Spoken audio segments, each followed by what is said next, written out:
Fine, I'm down. I can't see music go. Welcome everyone to the social van. Feeling Kyle sick of the bullshit. So here they are, reppin' C+, ready to turn every podcast to dust. So sit down and shut the fuck up, cause when in doubt, fuck your couch. Welcome everybody to the social van. Yeah! Ladies and gentlemen, this is KMB, the Sexy Ninja, and I have a special guest. Why don't you introduce yourself, good sir? Yo, what's going on, people over there in the Juggalo community? This is Mugzy, upcoming hip-hop artist from Sydney, Australia, at the land down under, and I'm 17 hours in front, man, so hello from the future. What up? That still mind boggles me, bro. I'm just like, holy shit, he is like, you see, he is in the future. You're seeing shit that I haven't seen yet. Hey, man, like no flying cars as of yet, man. I'm still waiting for the dream to happen, you know, so hopefully someday I can tap in and like learn how to use the force, you know? Now you speak in my lingo. Yeah. Oh well, I want to get off, man. I thank you for reaching out to me, and thank you for sending me your tracks and letting me do a Juggalo vlog on it. And I wanted to know, like deep down, like what was your influences as a hip hop artist? Like who'd you look up to? Like what was that one thing that was like, that shit's dope. That's what I want to do for the rest of my life. Man, honestly, like I'm 28 and I started doing hip hop music when I was 14. Kind of like the early thousands era, man. And obviously, like the 90s era was the golden, but I was just a kid back then, man.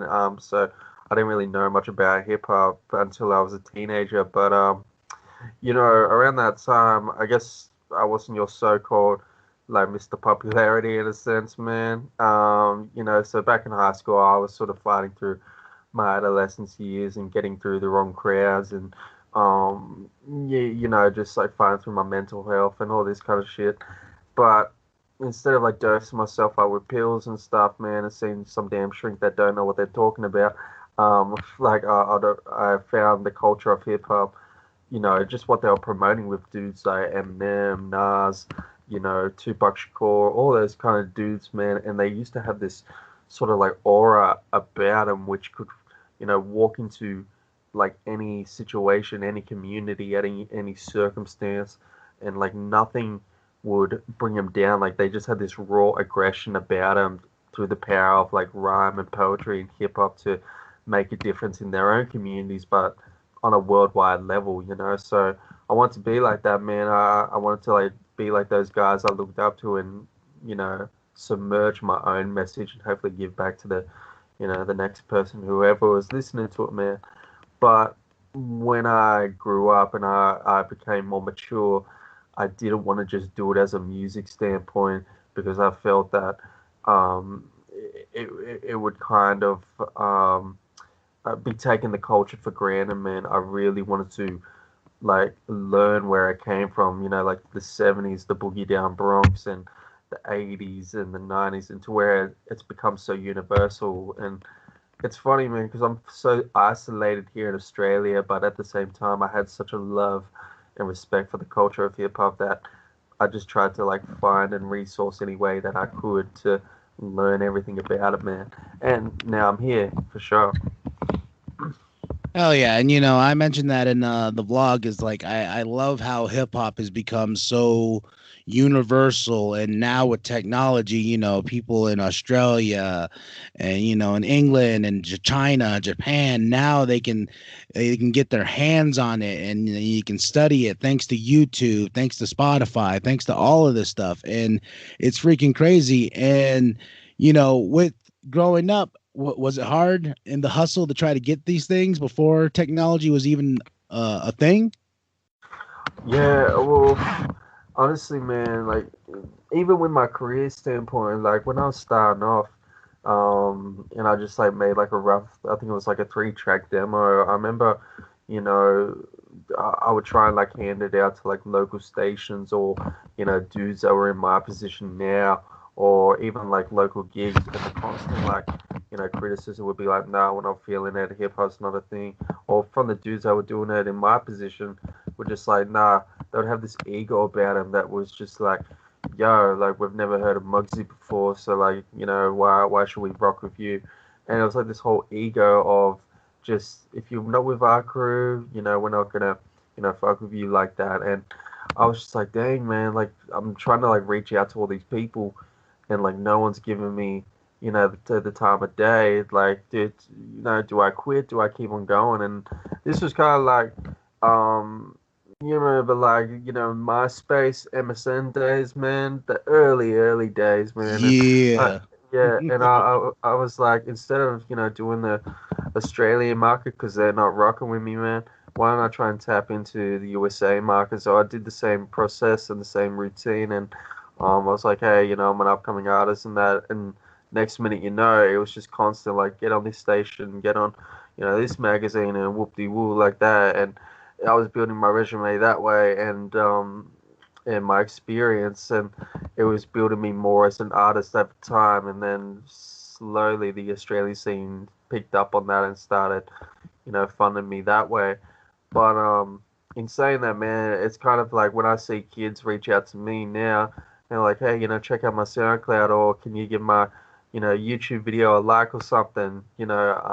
Sort of look back on my own career and think, I was in the same position as them. What gives me the right to like push them away, man? So I kind of like, you know, give them the best advice I can, So that's just makes me more of a humble artist, I suppose, at the end of the day. Yeah. Yeah.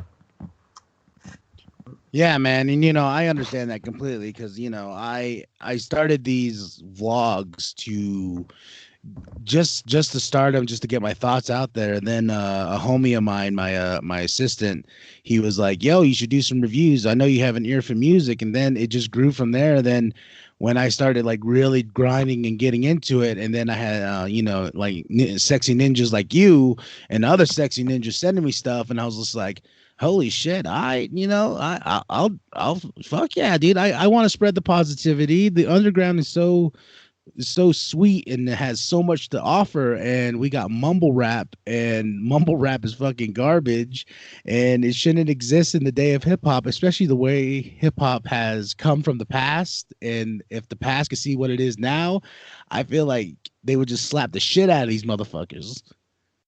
Yeah, that's a great point that you brought up, man. I feel that because we've been tasted with such greatness in like the 90s and the thousands, like dudes like Nas and Rakim and Biggie and stuff, that when you listen to their music, you can really taste what they're saying, and like sometimes like their song structure is so impossible to tap into. You think, dude, how did you flow that good, or how did you, you know like rhythmic like that song to just a beat, which could be such a longevity. And then you know we've been tasted with like such greatness by these guys that when this new kid comes in and he's like, all he's doing is mumbling on a track, and everyone's like, how dope is this, how good does this sound? Because it's just a rhythm, it's just a beat you could nod your head to. It's kind of like, to me, man, I can't fuck with it, man. Like I'm just sort of just like, nah, man. I feel my IQ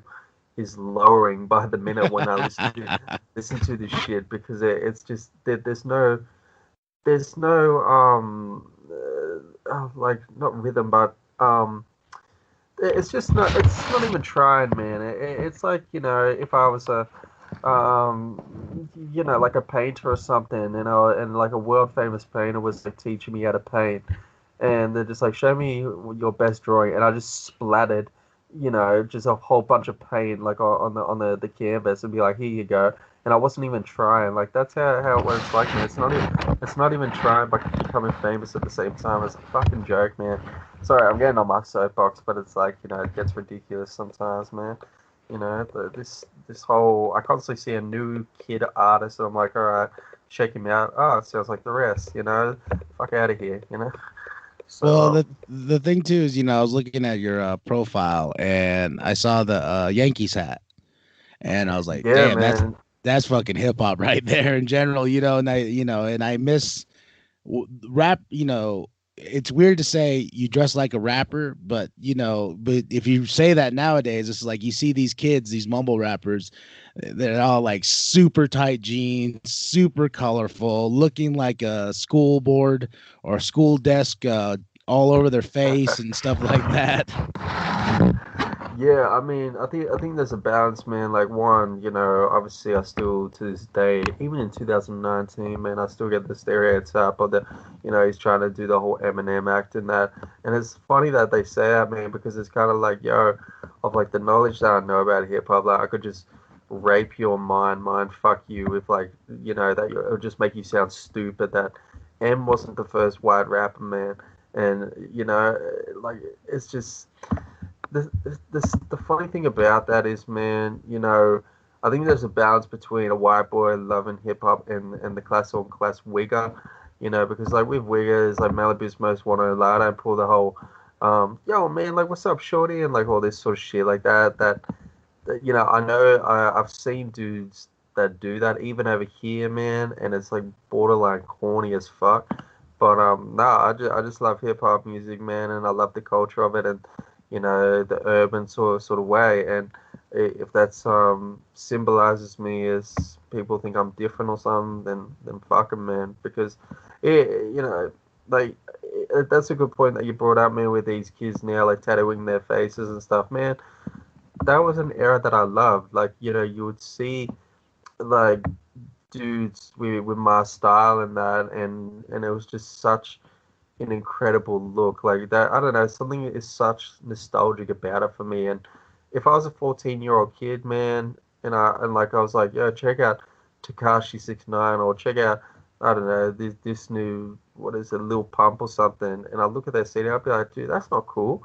He looks like a trans man. He looks like someone like that's like a plain bitch, So it's just, yeah, like nah, man. I don't know what these kids are smoking now, but how they can fuck with that. It just looks corny to me, man. It's just, I don't know, different eras, man. But fucking hell, man. Like this whole Takashi thing where it's like, yo, I'm a blood man, and I'm a gang, and next minute you're snitching, and everyone's like, yeah, I'll still fuck with him even though he's a snitch. It's like, where's the world come to, man? Where it's yous are all bitches, like and if I smacked yous up, yous would just be, running and like going to Instagram like, oh, he hit me. It's like, oh, we're breeding a soft world, man. Honestly, with these kids now, plain and simple.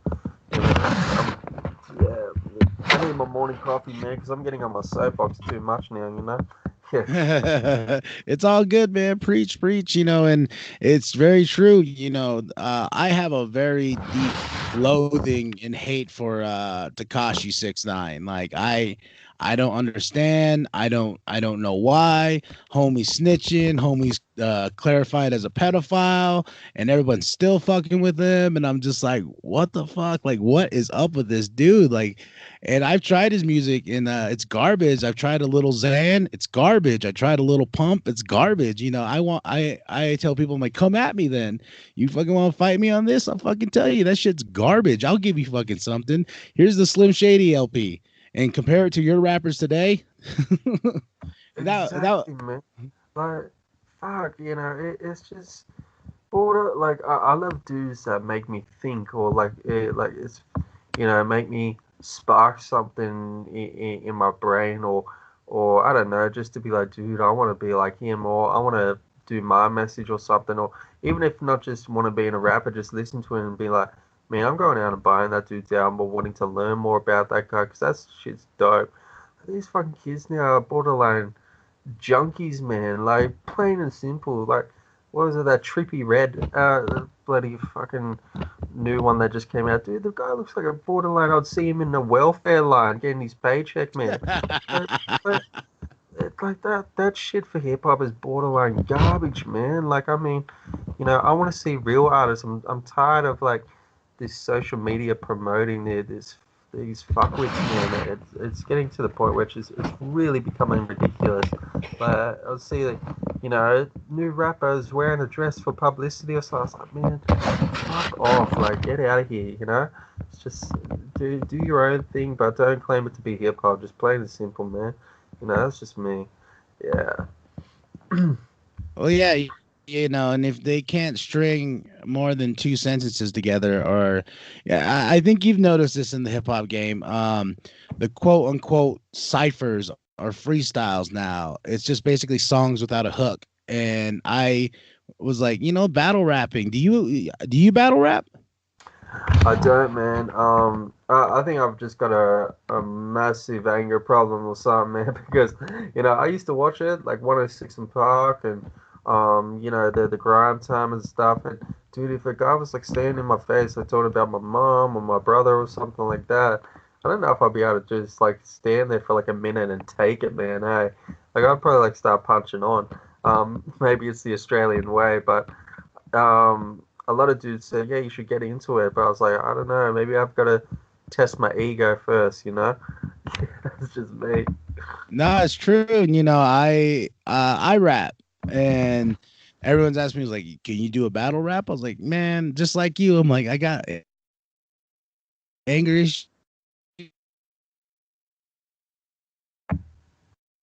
swing just because I'll be like, get the fuck out of here, dude. You're taking it way too far, and I will lay you out. Yeah, man. Like I remember, VH1 or, MTV back in the day with 106 in Park, and all they would just do is like, diss you on maybe your clothes or your rhyming style, and then afterwards you'd slap hands and, just be like, all right, cool, go on about my day. But dude, you should see the Australian scene. It's pretty damn brutal. Like, I mean, I can't remember the dude's name, but uh, I'm surprised it didn't even go viral, like how bad it was. But there was these two battle rappers, and like they just had feud with each other for months, like real life feud. And they're like, you know what, let's just set it up as a battle and see, who comes out on top. And the dude was like, he had a few to drink, but he was all in this other dude's face. And the guy that he was beefing with, when he was like doing his verse, he's like, yeah, like full intimidating him and stuff. And the other dude's mother, I think it was his mother, yeah, she was like dying of cancer or something, like of in like hospital. And um he like did a line where he insulted the mother, or like said, something real vicious, like, I'll be the doctor or something to, like put your mum on life support, or some real over the top thing, like talking about her cancer. And next minute it just went to an all out brawl of just like punching into the dude, and like they had to break him up and stuff. And when I was watching it as a viewer, I was just thinking that's where you just pinky toed over the line. Like, I mean, just bringing family into it is just not a cool thing for me, man. It doesn't matter how you kind of like dismantle the opponent. I mean, just anything with family is off limits to me, man. Um, that's just me personally. Yeah. No, that's true. And I've seen some. I watch a lot of hip hop battle videos like Mac Lethal, Soul Con, and et cetera, et cetera. Then I'll see some other battle raps where some people get straight on racist. Like, it's not just like Mm. subtle racist, but it's just like racist. I'm like, whoa, all right, I understand it. I understand you got to diss somebody, but damn, son. Have you seen the video, man, where it's literally like this whole black club, and there's this one white dude. What does he go by? Truth. That's what his name is, and he's from in New York. And he goes by MC Truth, and he's just in there, and he's like shredding this black guy apart.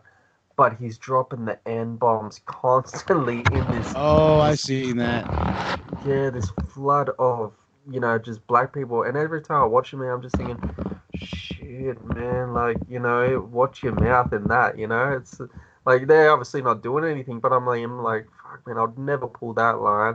Like, I'd never pull that trick because I'd be afraid for my life, man.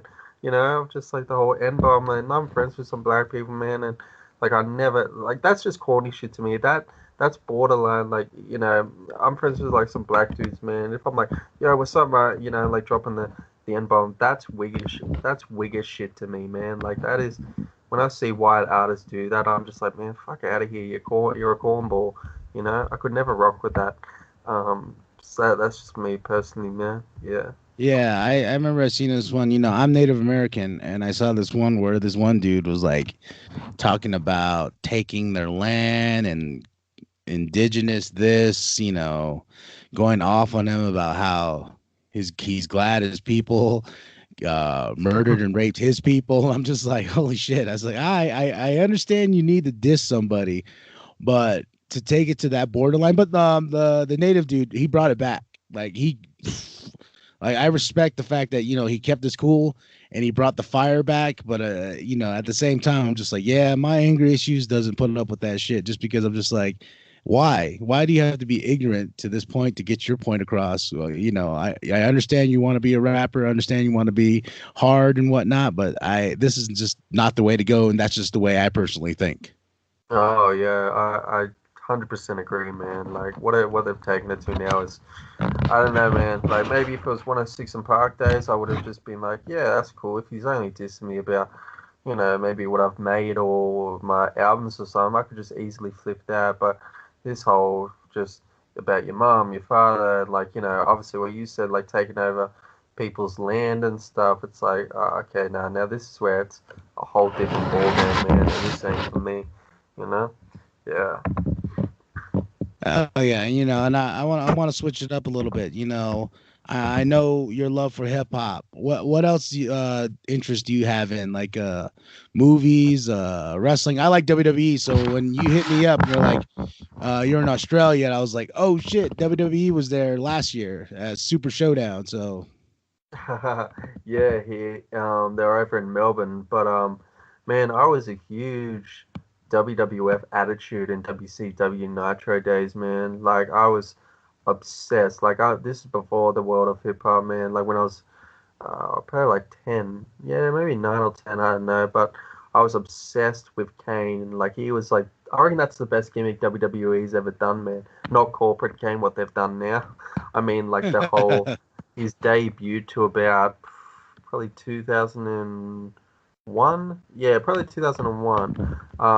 That whole era, like where he debuted till then, is just, I reckon that was down pack of WWE's best gimmick they've done. And what's crazy enough, he's the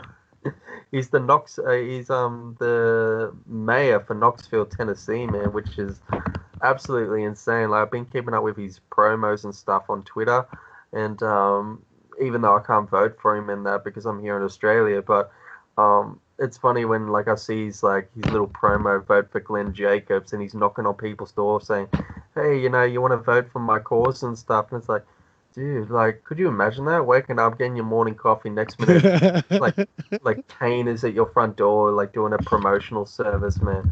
Like, it's funny because I get so jealous, man. He posts up these like few-second videos, and he's like in his mayor's office, and he says, hey, I'll be down at this school, or I'll be down at this restaurant today, just talking about my cause. Come down and say hi. And I'm like, man, do you realize, whoever's watching this, do you realize who you're gonna meet right now? It's like I'm so alone, man. Like I feel like I'm trapped over here because I just want to drive over there and meet him, man. You know, that's just it. Nah, Yeah. for sure, man. And I grew up on wrestling, and that was my whole thing. I still love WWE and stuff like that. And I know the product is a little bit more watered down than it was in the Attitude Era. And Kane was one of those gimmicks that I still admire. I love the Brothers of Destruction, him and Undertaker, and it's kind of sad that Undertaker's still wrestling, and Kane is the mayor of Knoxville. Yeah, after the streak is gone, man. I mean, like, uh, maybe it's just the money factor, but I mean, it's kind of stale, man. I mean, him coming back all the time, just WrestleMania or after WrestleMania, after the streak is gone, it's like, man, it's over, buddy. Just retire. You have nothing to prove now because it's gone. And I love Undertaker. My three ultimate favorite fighters of all time were Kane, Undertaker, and Sting. Like that crow gimmick when he used to come from the antlers of the ceiling was just fucking dope, man. Like that was, even to this day, I go onto YouTube and watch like old promo videos of it and stuff, and something about the crowd is so electric. compared to now, man. Like, I mean, people still go and they still like it, but if you see the crowds back then, man, like when he used to come from like the fucking ceiling and drop into the ring and surprise everyone, the crowd would go bananas, man. Like they would just like lose their shit. And nowadays it's like, oh, I don't know, Roman Reigns runs in, everyone's like, yeah, that's cool, but what are you doing? Like, yeah, For sure, for just sure. And I'm glad we got to talk some wrestling, And I was gonna ask you with those 3 tracks you sent, the album there's an album on the way or is it out now? nah. So that album, the 3 tracks I sent were on my second album, Understand Me. But at the moment, I'm working on a third album. I'm still in the blueprint stages, man, of concepting it up. But at the same time, I haven't released anything for a few years now, man. So, this is kind of like my return album, and also at that I'll be releasing a documentary about my career as well, which was pretty dope because Sydney Film School over here in Australia did a documentary on me, and that should be released as well for everyone to see. It's kind of like a day in the life kind of thing. Yeah. Hell yeah, I can't wait to see that, man. Like I said, you're mad talented. I respect the fuck out of you, bro. I'm really glad you reached out to me, and is there with you working on a third album, is there potential of you touring over here? Man, I hope so. I swear, like not even just for music, like holidays wise. And I'm jealous, man. Like, I've always wanted to go to a gathering of the Juggalos, man. Like, I keep seeing, Shaggy Too Dope posting shit up on his Instagram, and I'm like, man, stop teasing me like that. Like, because they only did it once. They only did it once in Australia in 2015. And sadly, it wasn't in Sydney. It was in a different state, and I didn't have the money to go. And they've never been back to Australia since. And I'm just waiting for that day they post up on the ICP.com that they're like coming back to Australia, and I'll be like, yep, fucking, save all my work money just to go there, man. Like straight up, I've always wanted to go to a gathering of the Juggalos, but maybe Yeah, perform there I've been someday. once. Yeah, what was it Y- like, man, with all the Fago and stuff? Dude, you talk about heaven on earth. That's what heaven on earth looks like to me, man. It was one of the best experiences. We are trying to go this year. We set up a GoFundMe to try to get us there, C Plus Studios, and so far nothing. But it's all right, I know it's a lot to be like, hey, Mm, mm. Have you and wait, we got funds. I think you were telling me, man, you met him? No, no, you met Oh, Shaggy, didn't you? Yeah. yeah, I interviewed Shaggy on for C Plus Studios. It's on our YouTube page, and yeah, that was a big deal. I got to meet him. I got to sit on his bus, and that bus stank of all the goodness.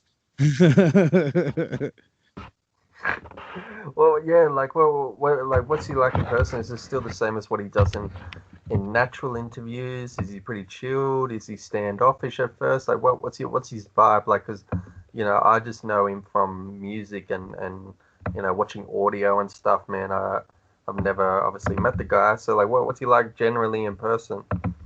Oh, he is by far the most down to earth person you can ever meet, man. And that was one of the biggest things for me because you know how they say never meet your heroes or never meet your idols and whatnot. I was so fucking worried and I was so nervous that I was like, oh fuck, what do I say to him? And then all of a sudden I was like, oh, he got that new Star Wars tattoo. Hey, let's talk Star Wars. And all of a sudden, I know. I realized that too, man. He was, they were recently on Vlad TV on YouTube, and he had the what is it the Imperial or the Rebel? I keep getting it the mixed rebel up. symbol. Yeah, and I was like, no fucking way. Is that the Rebel symbol? And I was like, dude, that is a sick cover up. I'll give him that. Like that's Die Hard fan right there. So, and I was more shocked because being a Star Wars fan, I was like, dude, Shaggy's a Star Wars fan. That's fucking dope. So Yeah, what Yeah, was really man. cool about that is we talked Star Wars, and then all of a sudden I was like, "Yeah, what you think of the Royal Rumble?" Then for like a good 10 minutes, man, it was just me and him before we started recording, and we just talked Star Wars and we talked the Royal Rumble for a bit, and it was like fucking, oh my god, this is amazing! I can't believe I'm doing this. Is he more a light side or a dark side? Did you talk about that? Is he more a Jedi or a Sith? I think he's like a Jedi, and you know what I mean, like, and then Violent J's a Sith, but they bring balance to the Force because they're with each other. Man, I've always been a Sith. Like, I reckon they just have more fun, to be honest, than, this expanded universe they go into, man. Like, I swear, the Sith are so much more wild and crazy than the Jedi. I couldn't sit there and meditate, man. If someone's killed my best friend, I'd have to go out and slaughter some bitches, you know? Goddamn right, man. And what was so funny was when I brought up Star Wars, I personally fucking hated The Last Jedi. Like, just from a fan's perspective and somebody who's been dwelling in this, the Star Wars is my life. And when I asked him what he thought of The Last Jedi, he's like, "Oh, it was fucking dope," and blah blah blah blah. Like, you was speaking so positive. I was like, "Oh shit." Um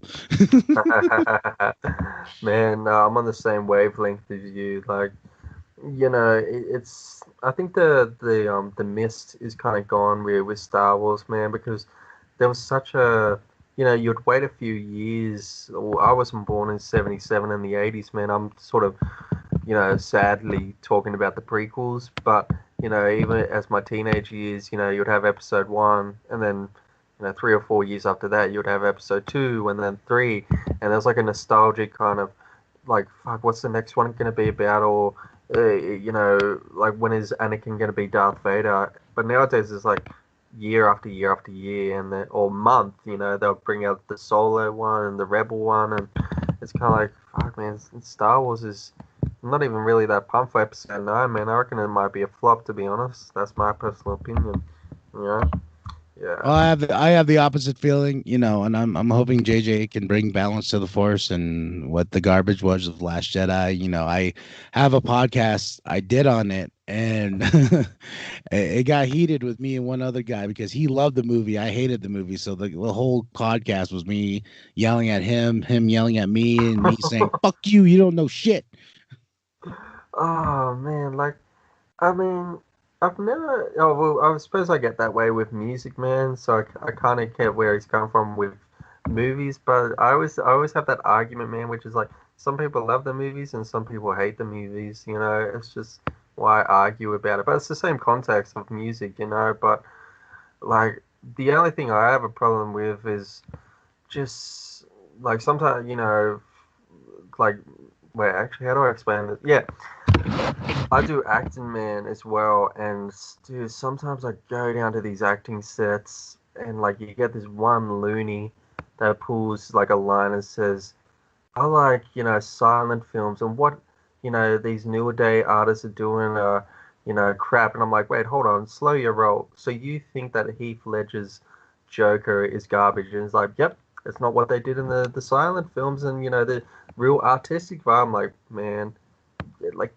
get Oh yeah. outside. It's like, you need some fresh air. It's just, you get those really, really, really artistic, original, like, people that love that, and it's like, dude, you're not on the same wavelength as me. Like, there's your opinion, but fucking hell, who says shit like that? It's like Die Hard's fucking shit, and it's like, what? you like What are you you talking yeah, about? and then it gets to that point, you're like, "You want to fight me?" Oh man, like, yeah, it was borderline. Like, if someone said to me, Die Hard's shit, I'd be like, "Dude, what are you talking about? Be like, man, you're a loony. Like, yeah, I'll call. We don't have 911. We call it 000 over here. I'll be like, I'm gonna call 000. Fuck. For sure, man. And we're gonna be winding down here. Would you have anything you'd like to plug? Man, honestly, first of all, I want to give a shout out thanks to you, man. Firstly, for setting this up. Even though we've had some time different, schedules and stuff, it was dope to finally chat with you and do this interview. So, nothing but the best for your podcast, man, and your friends and family and the Juggalo community over there, man. And my number one platform you can reach me on is Mugzy on Facebook. So if you just type in Mugzy, it's got all the information there, man, which is keeps you up to updates with interviews like this, albums, and who I get to meet along the way and stuff, man. So Mugzy on Facebook, that's my number one. For sure, man. And thank you again for reaching out to me. I really appreciate it. And with the fact that people are, it's still mind boggling to me when someone reaches out, especially when you did. You're like, yo, the Juggalo vlog. I'm like, oh shit, you saw that in Australia? Holy shit, that's fucking awesome. I'm forever grateful. I am forever, thankful that, people reach out to me and show me the love like you have. And I thank you. Cheers, man. Appreciate it. Yeah, when it drops, man, I'll promote it here in the land down under for you, man. So I'll bring it all in, bring home the bacon for sure. For sure, man. All right, ladies and gentlemen, I'm KMB, the sexy ninja, and you are good, sir. One more time. Muggsy, baby. Yeah, from Sydney, Australia, the land down under, man. And check me out, like I said at the last of this podcast. But, Juggalo community, we're up, sure. For sure.